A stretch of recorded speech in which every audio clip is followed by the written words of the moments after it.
All right, so let's come back. So there are two questions from the chat box. The first one is about the mapping between the virtual and physical address. And the question is about, is it about the physical target cache? Actually, this is not that related between the physical target cache, because when we're saying about physical target cache is the CPU cache design. And here, there's only like the DRAM part, just like we're going to map the physical DRAM to our virtual memory. So there's just like the DRAM part, not really the CPU cache part. And there's, I mean, the detail about like how to do the mapping and how the page table work, these kind of things, we'll talk about it like in the maybe next month. Okay. So another question is about the content of the kernel address space will be reloaded into the memory when the system starts. Yeah, basically it is correct. Just like when we do the booting to boot the systems, actually, most of the, So most of the things related to operating system, they will be moved to this kernel address space. I mean, this is on the physical part. So you can think about if this part, I mean, the first four blocks, if it is for the kernel, then the data like the scheduler, memory manager, they will be moved to this part. For example, the patchable handler things. So in this case, if after the booting, then if there is some needed for the operating service, system can quickly access them without doing the swapping things. Okay. So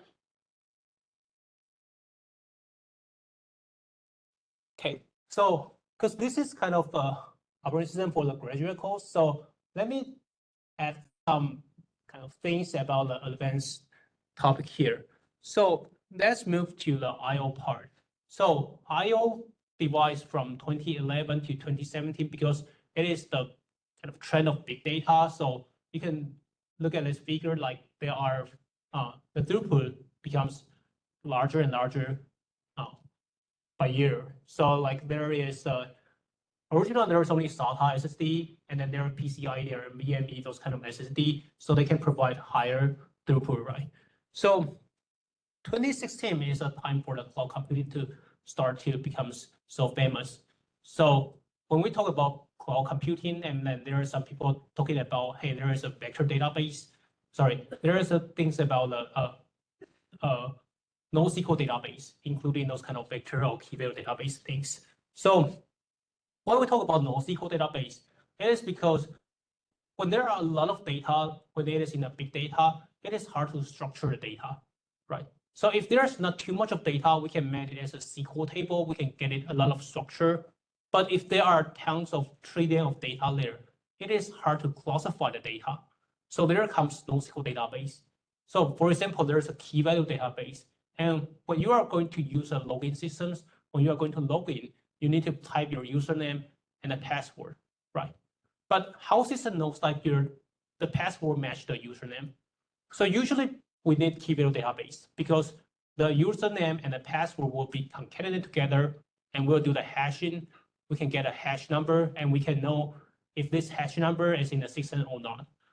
So the thing is, if this kind of path, if this kind of lookup in a key value database takes too much of time, the user experience will be bad, right? So if you look at the figure here, like before 2017, people look a lot about throughput. And after 2017, some of them look about the latency. So what's the difference between the throughput and latency? So you can think about throughput is more like if there are thousands of requests, and there are some requests that finish in, for example, 10 seconds, and some of them only use 0.1 second, for example. In the average, they take kind of 1 second, right? So you get the throughput is around like 1 second, you can finish thousands of requests. Okay, but there are some requests that need 10 seconds, and there are some requests that need 0.1 seconds. When we look at this kind of problem in the latency perspective, then some of the requests will take up to 10 seconds, and it's too long. I mean, the user cannot wait that kind of long time. So the part of the reason is because when the data is in the storage device, and the storage device takes too much of time, then the latency will be super low. So there are some new kind of storage device called ultra-low latency storage device comes to deal with this problem. I mean, if the storage device can say like I can I can respond to each request in like 5 microseconds or even 1 microseconds, then the bottleneck will not be in the storage device, right? So this is a new trend. But I'm going to tell you, like, actually, there is not always a good things. I mean, people were thinking about ultra low latency device is so great because 5 microseconds. I mean, if currently when you are using your solid state RAM, it is around kind of 50 microsecond to 100 of microsecond. So it is 10 times slower than this kind of device, right? But even we have this kind of device and we directly put this device in the systems, actually, there are some challenges. So let me give a quick example. So when we talk about context switch, right? Context switch, I mean, process level context switch, it takes about 1 to 10 microseconds to finish the context switch, right? The reason is in current CPU, for example, the 3 GHz CPU, one instruction you need, for example, 0.3 nanoseconds, right? And when you are running a context switch, so context switch, as we just mentioned, it is a part of the kernel, and there is several hundred of code related to the context switch. So for each code, it will be decomposed to several instructions, right? So you can time it just like maybe 100 lines of code, and for each line of code, maybe there are 2 to 3 instructions. So there are several hundred of instructions here. And several hundred of instructions, each of them you need 0.3 nanoseconds. So there is very close to 1 microsecond to 10 microseconds, it depends. Okay, so if you need 1 microsecond to 10 microseconds to finish a context switch, and if today I say my storage device can provide like sub-microsecond, just like 5 microseconds latency, then the problem is, do we still need to do context switch under this kind of scenario? Because traditionally, the storage device is so slow, it's 50 microsecond to 100 microsecond. So it is affordable for you to do the context switch. Even context switch 10 microsecond, it is still faster than 50 or 100 microsecond, right? But if now the storage device comes to sub-microsecond level, then how to redesign the context switch? Do we still need context switch? How about the patch fault? There will be several questions here. Okay, and I think we'll cover this kind of topic in like 1 or 2 like our lecture afterward. So not only latency, we have also another trend is if we are using a lot of AI model, you can find like most of the AI models consume a lot of memory, right? Like CNN consume a lot, GN consume a lot, and large language model LM consume way more a lot. Like your model in your kind of 175 billion model, you need kind of 300 something gigabyte here, and then there's KV cache, so you'll get 300 or even to terabyte level of the memory. But for your system, if you want your system to have terabyte level of memory, usually it will be super expensive. And not only pricey, but also the energy. Because you want your system to have maybe 1 terabyte or 2 terabyte of DRAM, then the energy consumption will be will be things here. So for Intel and HP, they're thinking about even you need 1 terabyte of the memory, but at the same time, this 1 terabyte of memory will not be accessed at the same time, right? I mean, even you have a lot of GPU, but at the same time, you will not really need to read out 1 terabyte of data.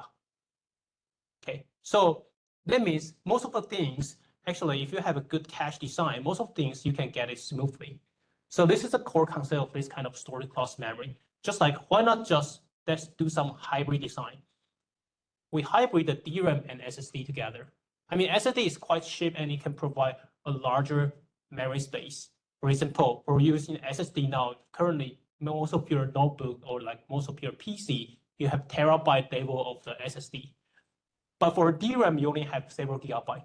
So if you can put the two things together, then if you have a good cache design, maybe you can do a good balance between the capacity and performance. So this is what HP and Intel they're trying to do.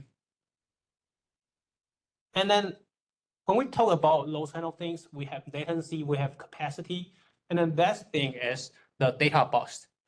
Because if there are a lot of data being transferred between the memory and CPU or storage and memory, then data bus is quite important. because data bus will gradually becomes a bottleneck if your device is so fast. So like in PCIe Express, there are several new kind of protocol, and there are faster PCIe protocol, and then the hardware part they are proposed. Okay, so this is all kind of emerging IO topics, and we'll cover some of them in the later of our course. So one thing we can rethink. So let's look at the kind of figure on the left-hand side here. So for the cache EOV, they are using SRAM. So the asset latency is around 1 to 10 nanoseconds. It is 10 times faster than the memory. Memory, people are now using DRAM as a main memory. So the main memory is between 10 to 100 nanoseconds here, right? So it is around 10 times slower than a cache. But when we talk about storage device, usually there are 1,000 times slower than memory. And the storage device now is around 100 microseconds to 1 millisecond.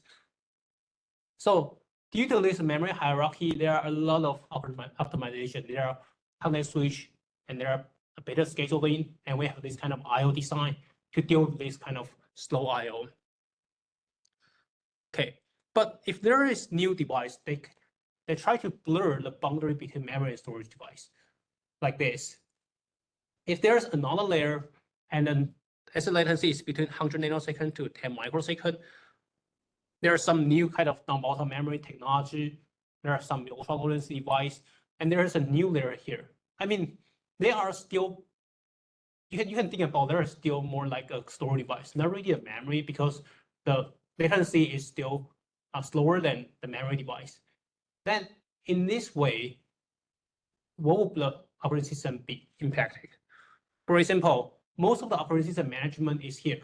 It is around 100 nanoseconds to 10 microseconds. It is in the same latency range for this kind of new VM and UO devices. So you can think about when you are running a CPU scheduler, when you are running a memory manager, actually there are kind of hundreds or thousands of codes there. So it takes a lot of time to do this kind of schedule things. But for traditionally, we don't really feel that kind of like, because I mean, storage device is quite slow, so we don't really need to care that much of things. But now, if there are this kind of new storage device, then how to rethink, how to redesign these kind of operating systems will be a challenge here. So as I say, like storage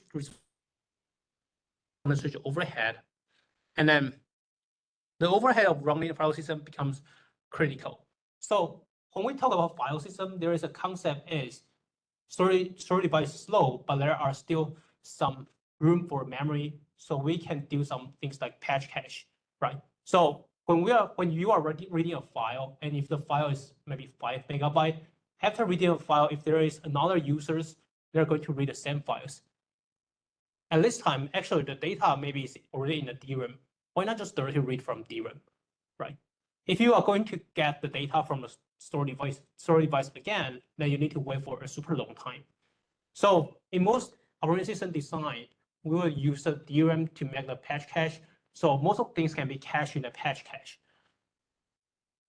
But the thing is, if there is this kind of fast storage device, then do we still need a patch cache? Because patch cache is 10 to 100 nanoseconds, and then this kind of faster device is also 100 nanoseconds to 10 microseconds. So there is some overlap here. But usually, when we say patch cache design, it means like we need to manage the patch cache. We need a lot of code to manage the patch cache. We need to do some decide. We need to run, for example, LRU to say what kind of data should be live in the patch cache, what kind of data to be evict from the patch cache, and how to manage the size of patch cache. So those kind of things, there are a bunch of code here. So not only to read the data from cache, we still need to run the code related to the patch cache. It takes more time than doing purely data accessing. So if now NVM device and UO storage device, they become so fast, probably people are thinking about, then we don't need patch cache. Why not just directly access them from storage device? The concept is quite similar for this context switch. I mean, context switch is because the storage device is so slow. But if one day storage devices like this is so fast, then we don't need context switch and we don't need patch cache. But how current Linux can support this kind of no patch cache and no context switch systems? Okay. And finally is the patch size. So in our undergraduate, in most of the time, people are saying like, hey, we have 4 kilobyte patch size, right? But why patch size should be 4 kilobyte? I mean, why not just 8 kilobyte, 64 kilobyte, or like 1 gigabyte, those kind of things, right? But actually, patch size can be 1 gigabyte. It can be 2 megabyte, it can be 1 gigabyte. It is possible. I mean, currently, if you use Intel system, they support huge patch. So you can use different patch size. But the thing is, you cannot say I want like 3 kilobyte or like 5 kilobytes. The only things Intel support is 4 kilobyte, 2 megabyte, 1 gigabyte. So because they're power design, so you cannot use different size of the patch size. And this is also related to the patch table design. I mean, if you are going to use like 1 megabyte patch size, then the patch table lookup will be time consuming here. And we will explain why. We will explain why there only support very few choice for this kind of patch size. Why not doing all kind of space of the patch size selection? Okay. And then we will try to show you about actually in current like applications, what kind of patch size would be better. We'll show you some simulator results, and then we will show you about maybe, for example, 64 kilobyte maybe would be a better size than 4 kilobyte. Then how current system can support this kind of 64 kilobyte. Okay. So this is the advanced part for the things maybe we'll talk about it later.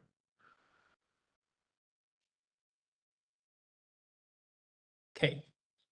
So let me briefly talk about several kind of things you will learn from this course. So first of all, after this, slides, the next slide is process and interrupt.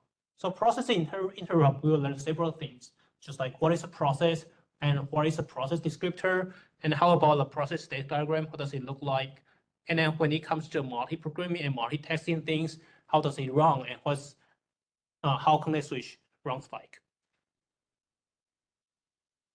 And then we'll talk about CPU scheduling. So there are priority, there are time slice. But today we're not talking about like ARU, FIFO, those kind of things. We talk about some things Linux really use. So we'll talk about in Linux 2.4 to 2.6, people are using big O(n). And then from 2.6 to 2.6.22, people are using O(1). And what's the decision behind using O(n) and O(1)? Why people are switching from O(1) to O(1), and then why there is a completely fair scheduler from O(1) to here? And what's the difference between that? How does those kind of schedulers look like? Okay. And then we'll talk about some real-time scheduling things. I think this part is quite similar to the undergraduate. Okay. And then I think we will have a kind of hands-on for the scheduler part. Okay, so then we'll talk about the interrupts. So interrupt, there are software interrupt and hardware interrupt, and how system code works and how to implement it. And also for the hardware interrupt, how to implement the handler and how hardware interrupt look like in our systems. Okay. And then if we have some times, we'll talk about some advanced research topic, just like let's us to rethink about the context switch, rethink about the process state diagram things when there are new faster store device comes, how does it possible, how to redesign the operating system. And then we'll jump into another big topic, the memory manager. So memory management will first starts from the physical memory part. So we were talking about here, the RAM part, how to partition the memory, and then how to do this kind of memory allocation, and what does body system look like, and how step there look like. So in this part, there are two things to let you know. One is from the kernel perspective. So what does kernel perspective is? If you are a kernel programmer, how could you do this kind of like physical memory partition things. So this is from the perspective from the kernel programmer things. And then we'll talk about the virtual memory. So what is virtual memory? It is if you are an application programmer, you are in a user label, and what does it look like, and why it is possible work looks like, right? I mean, you learn a lot of patch table work during your undergraduate, but in terms of CPU, how CPU works the patch table, okay? And then we'll base on this kind of current Intel structure, because actually different CPU, different operating system, they will work their patch table in different ways. So we fix in Intel CPU in the Linux kernel. We'll tell you about how to work the patch table and how patch for handler, patch replacement look like. Oh, when it comes to patch replacements, actually I will show you some design trade-off about when you are using an ARU, maybe what things you will be, what thing will matter when you change the settings. And for example, ARU is quite expensive, right? So actually current Linux doesn't really use ARU. They use some other different kind of, I would say like some mutation of ARU. Okay. And then we will talk about swapping, just like you already saw in the prior few slides, there are swapping, but I mean, I'll give you more kind of details about how swapping work in Linux. And then we'll talk about the memory hierarchy. So here are several things we'll cover about. So design concepts of each layer, and maybe if we have time, we have talk about some Newman structure, the non-uniform memory access things. And then if we have some times, we'll talk about some advanced research topics. So memory extension, rethinking patch size, and then rethinking the patch for handler things. Okay. So the last part is the I/O device. Actually, we only have 3 parts. Oh, actually, in this class, we will not cover the synchronization things. So I think this is a big part that we're missing from this course. We only cover CPU, memory, and I/O. Okay, so there is no synchronization in this class. Okay, so for the I/O device, what we will learn about is assuming there is a user process, and the user process is going to interact with the operating system kernel. And for example, if there is a system call called read and write system call, and the first thing is virtual file system. So virtual file system will capture the system call, and then there's a patch cache, and then there is a mapping there. So mapping there is the file system you already know. So because there are different kind of file systems, so I just call mapping there here. So including like ext4, like NTFS, those kind of things, or like macOS file system, actually all of them. But we only cover the simplest one, the log structure file system, to give you some concept about what's the design of the file system and what does it look like, how do you get a file, and if there is some kind of write things on the on the file system, and how file system work. Okay. And then we'll send the request to the block IO layer before sending into the device. And then there is a block device driver, and then the device. Okay. Oh, I think I forgot to draw a thing. It's called firmware. Actually, firmware is inside the device. Okay. So most of things like we say driver is outside the device, and firmware will be inside the device. And there is one interesting thing to let you know. Actually, for current Linux, because I said Linux is just a bunch of code, right? So actually, there are 70 to 80% of Linux kernel code, they are all device driver. So device driver, they occupy a lot of the Linux kernel. Okay, so we'll briefly talk about the device driver, and then if I remember correctly, our third hands-on is on device driver. So you guys maybe can do an implementation on the device driver on Linux. So, okay, so for the IO device and IO systems, actually we will do the bottom-up things. So we will introduce several kind of IO device. So including the NAND flash-based SSD, hard disk drive, single magnetic drives. So if there are some of you already take our memory and storage systems in the last semester, then I think this part you'll feel quite easy, because for this part, I just plan to use 2 hours lecture to finish this kind of introduction. So you will be fast. we'll only point out some very essential kind of design for each of them. Okay. And then we'll go to the device driver things. So for device driver, like we talk more about the interrupts because the interrupts can be split into the top halves and bottom halves. So we're going to talk about what is top halves and what is bottom halves. And we'll briefly introduce actually device driver. There is a template for device driver and how to write a device driver, how to build a device driver. And then we'll go to the block IO layer. So block IO layer, what we are going to know is what is block IO. So I mean, why do we need block IO and what is block IO? And for each IO, if we are going to do the merge and coalesce, what does it look like? And what is the IO scheduler look like? Why we need IO scheduler here? I mean, because we have process scheduler, you already learned about it. But how about IO? Why we need IO scheduler in this layer? So we'll talk about the block IO layer and to explain, to answer all this question. And an advanced topic here will include like NVMe protocol and device maker. If we have enough of time, we'll cover it. And then we will move on to the yellow part, the file system part. So file system, there are two different things, virtual file system and file system, right? So actually, the two things is quite similar. When we're talking about why we need virtual file system and what does it look like, what's the function of the virtual file system, and what's the difference between virtual file system and the file system, okay? So we'll talk about a lot about, actually there are files, there are directories, right? And in the Linux, what's the relationship between files and directories? So what's the organization of the file system? And then the interface, okay?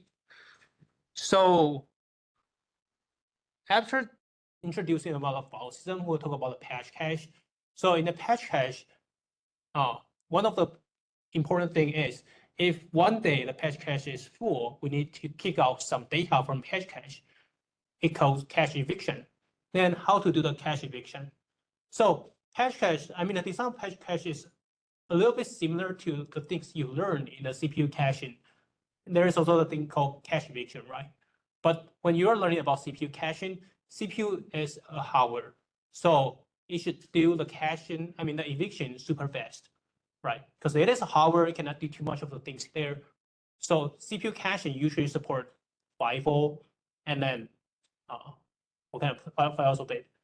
Yeah, those kind of simple things. Oh, there is kind of ARU things we do introduce in the CPU cache, but in most designs, current CPU doesn't really support ARU because ARU is quite expensive. And we'll answer why ARU is so expensive. And even in the operating system, I mean, operating system is a kind of software, so it can run, it can take longer time to run it because it is software, so we don't really need to run it so fast like a hardware. But even people doesn't really use ARU. I mean, people use this kind of two-list strategy. So we will tell you why people use this kind of two-list strategy and how does it work like. Okay. And then we'll talk about the memory mappings, about like the mmap, how to mmap the kind of a store device to be used as a memory device. And what does the operating system run likes to map this mmap count true. So advanced research topic, if we have some time, we'll talk about the in-memory file system. You can think about just like if there's one day store device is so fast and we don't need patch cache, then how to redesign the file system. Okay. So I think in the last 1 or 2 weeks, we'll talk about some application things, like here are some applications maybe we'll talk about, but yeah, we'll talk about it in the last class if we have some time. So that is for it. Let me see how much time we still have. Okay, 20 minutes. So that is for the recap part. So let's move on to our process things. So let me briefly talk about the process and we'll let you go. So one moment.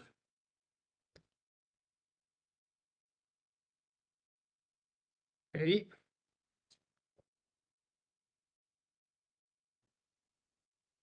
Okay, so I think I forgot to put this slide on the E3, so I'll put it later on.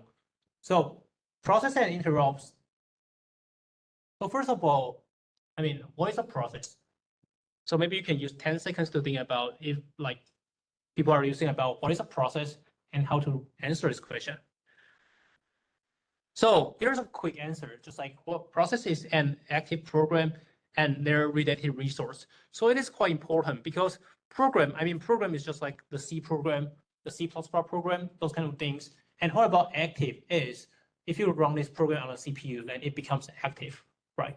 But not only these kind of things, because when you are when the CPU is running a program, actually there are several kind of resources they are using. The first is about the process state. So the processor state is just like what kind of register we are now using now, right? You learn about a lot of register, and those are part of the process. And also the memory address space. So there are virtual address space, there are physical address space, and they are all belonging to a process. So it is not only a running program. So precisely, it should be included the relative resource they are using from the CPU and the memory. Okay, so this is the definition of the concept of process. Then let's start from the point of view from Linux. So in Linux, you will see this kind of structure called text list. So text list is a list of process descriptors in a circular double linked list. Okay, so process descriptors you can see about like these kind of things. So in Linux, each process you will get this kind of structure. So structure you can think about just like an object. If you write object-oriented code, just like an object.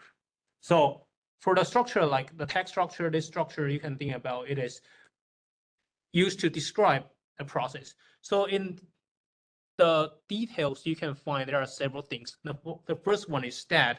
Second one is priority. What's the priority of the process? And then there is a policy, and then the parent of this process, and then where is the head of the process, something like that, and also the PID. So we need to first answer one thing. So what is process descriptor? So process descriptor contains all information about a process, right? This is in Linux for the process descriptor. Okay, so in Linux code, when you see text structure, it means it is going to describe a process. So there are several things related to a process. First of all, and this is the most things maybe you can think about is process ID, because each process has their own ID. And a process ID means a unique process identification value for each process. So it's here. So each process has their own ID. So let me make it clear. In Linux, there are a lot of blah blah blah descriptor. I mean, here is process descriptor, and maybe in the following few weeks you will see, hey, there's patch descriptor. Kind of there are IO descriptor. So there are like a memory descriptor. So different descriptor means the data structure for maintaining information for blah blah blah. Okay. So because we're talking about Linux, so we're talking about Linux code. So when you are talking about code, data structure is quite important. So x-axis descriptor, patch descriptor, process descriptor here is going to describe a patch or a process. Okay.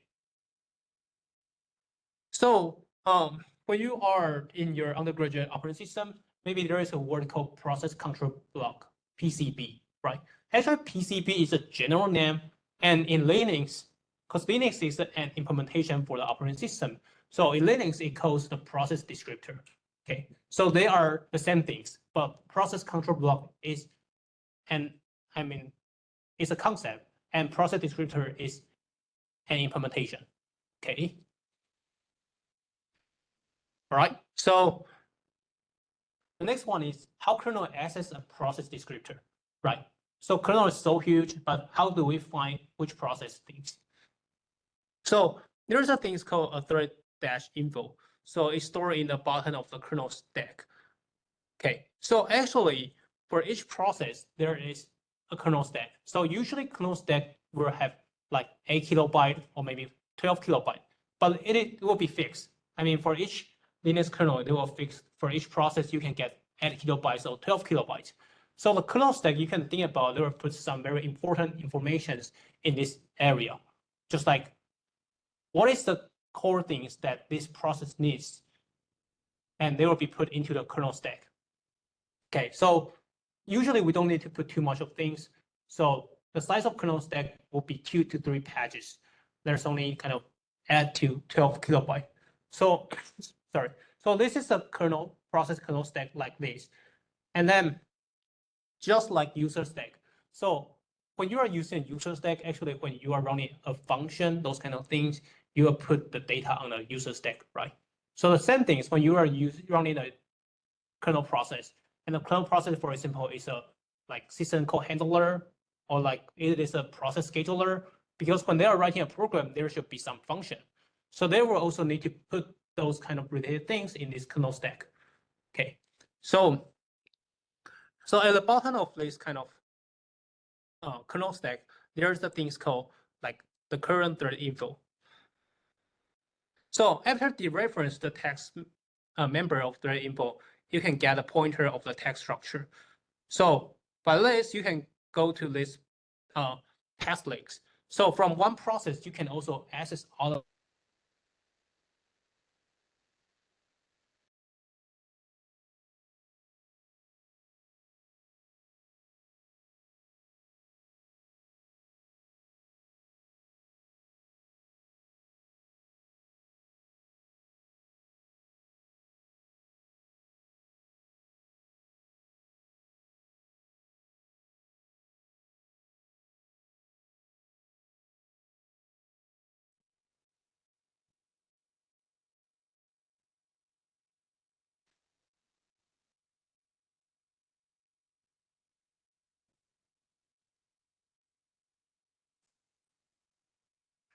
Okay, we're back. We close this one. Okay.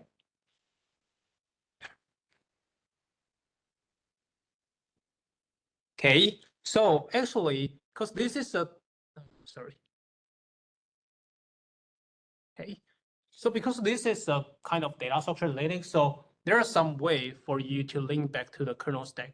So this just want to let you know, actually, there are some relationship, how to get a process descriptor from the kernel stack and how to get this data structure like this.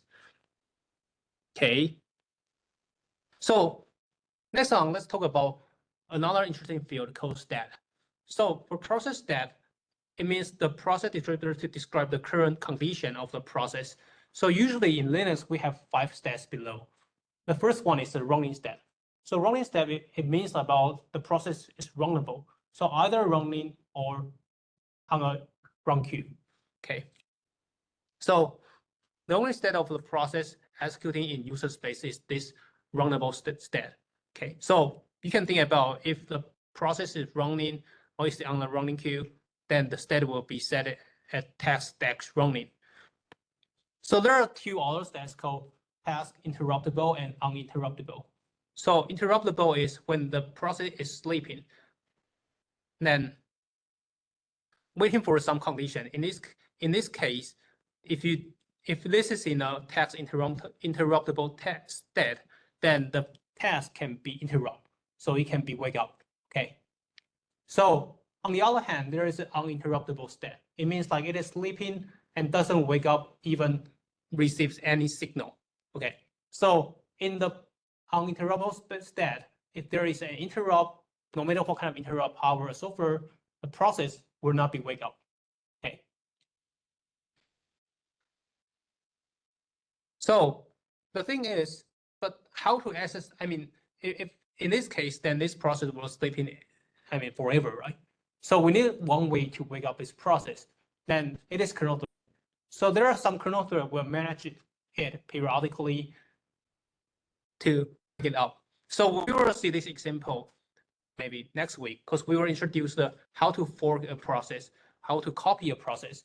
Then we will talk about actually when you are going to create a process at the very beginning, when the process is having a very preliminary configuration, the stat will be stat as the task uninterruptible when the process is in the very beginning state. So we need the kernel thread to wake it up. Okay. And then there are also 2 stats. One is about the stop it stat. So stop it as it is execution has stopped it. So just like I mean, there is a, when you are using Linux and there is a command, like you can type like to stop, like I think it's q dash something number, then you can stop the process. Okay. And then you are also able to resume the process. So when you stop the process, the process just like the freeze there. So when you are going to resume it, and you can use like q minus, I forgot what the number is, but you can resume the process like that. Okay. So that is about stop it. And then the final one is is a trace. So trace is used when you have using a p trace, when you have a debugger and you are going to debug a process, then the process that are going to be debugged the state will be set to the text traced. So like debugger can trace the process. So here are the 5 steps. So next one is process state diagram. So process state diagram, you can think about is a life cycle of a process. So the left-hand side is the concept things in our, undergraduate operating system. So there are several steps here. And the right-hand side is the Linux kernel. Okay. So, so the first one is new. New is like existing text code fork and creates a new process. So in Linux, when we are going to create a process, usually we will do a fork. It means like we are going to copy from our parents' process. I mean, most of the data we are going to copy from parents. So the reason is if we can copy from parents, we can avoid some like corruption, some error, because if we can make sure the parent is correct, then we copy from it, we can get a correct one, right? If you correct by a new one, then probably if there is some error, then you'll get an error. So for Linux, we're going to avoid this kind of error. So usually we'll copy from our parents, like those existing process. Okay, we'll talk about it next week. So after the process creation, we'll move into the ready state. So in the ready state, the thing is the state of the process will be changed to the text running. It means like, hey, you can run the process like this. Okay. So there are 2 ways. One is schedule dispatch and one is interrupt, right? So when schedule dispatch means, hey, the scheduler say you can come to run it. So ready state will be changed into the running state. And if now you run for a relatively long time or like the process needs the IO service, then there is an interrupt. So using this interrupt, you'll be switched back to the ready state or will be switched to the waiting state. It depends, right? I mean, because if there is some IO event, then you need to wait for the IO, so you will be the waiting state. But if the interrupt is like timer interrupt, I mean, you use too much of time, you need to, release your CPU resource to other process, then you need to be switched back to the ready state. So the thing here is, it's just about test running, and there are 2 different kind of state here. I mean, ready and running, they are all in the test running state. The thing is, if the process fetch an IO, then you will switch to here, the text interruptible or uninterruptible state. That means like you need to wait for the IO, and there are 2 ways for you. If it is interruptible, it means when the IO finish and then the IO device will interrupt the sleep process. So the sleep process will be once again put back to the ready queue. Okay, but if now the process is in the text uninterruptible state, it means like even you finish the IO, the process still cannot be wake up. Okay, you need some very special way. You need like the kernel thread to wake you up. Okay, we'll talk about this example next week. Okay. So first of all, we need to know there is a first process in our system, because we say most of the process they are copied from their parents. So we always can find what is the first one, right? Because the later one, they are all copied from the first process. So all processes are descendants of the initial process. And the init process, the PID is 1.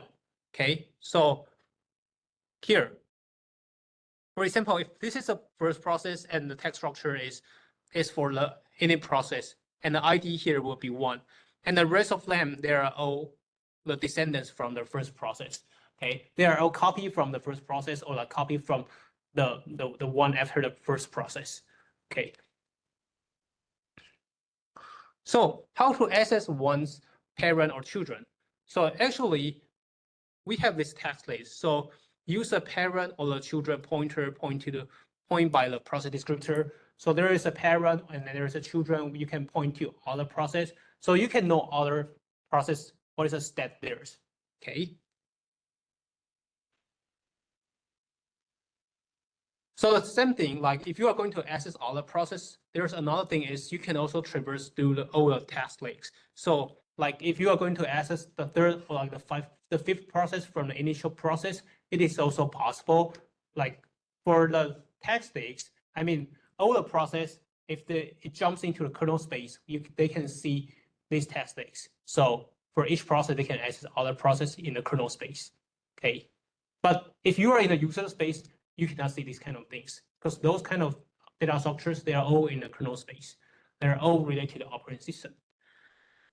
Okay. Process creation. I think today we can stop here because there's only 3 minutes left. Then next week we can start from this process creation. So thank you guys. See you next week.